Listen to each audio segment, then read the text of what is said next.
Голем број пратеници од нашата пратеничка група, како и од пратеничката група на НСДП и ПИ, дојдовме да го информираме Хелсиншкиот комитет за човекови права за немилите настани што се случија на 24 декември во понеделникот во Собранието на Република Македонија. Обрнавме внимание на неколку моменти, при што сакам да потенцирам дека дојдовме и до една нова информација,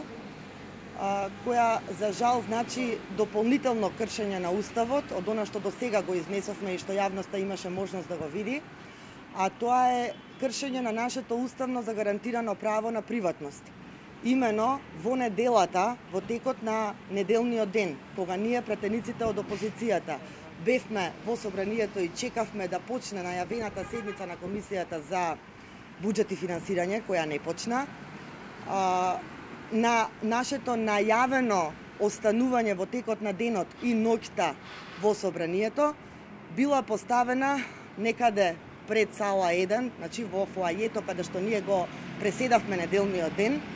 била поставена тајна камера, неовластено, со која сме биле снимани во текот на целиот неделен ден и во текот на понеделникот. Понатаму го информиравме Хелсиншкиот комитет за кршењето на деловничката процедура, според која двете незавршени комисии, Комисијата за финансирање и буџет и Комисијата Законодавно-правната комисија,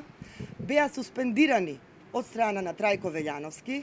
без подпис на председателите. Потенцирам, без подписот на Маријанчо Николов како председател на Комисија за финансирање и буџет, но и без подпис на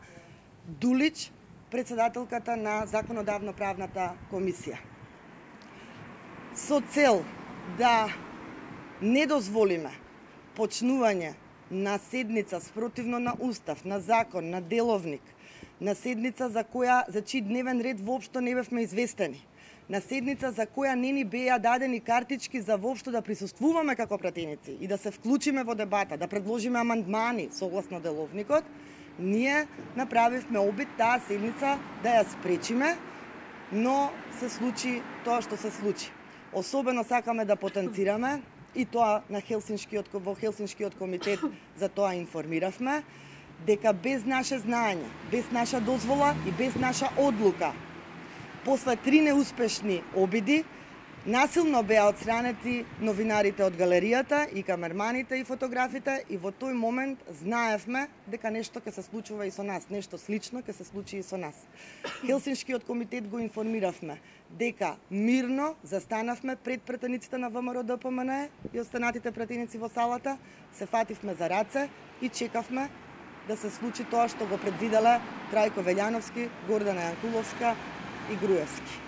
Понатаму дававме изјави, секој поединечно и сведоштва за тоа што на секој од нас поединечно му се случуваше во собраниската сала.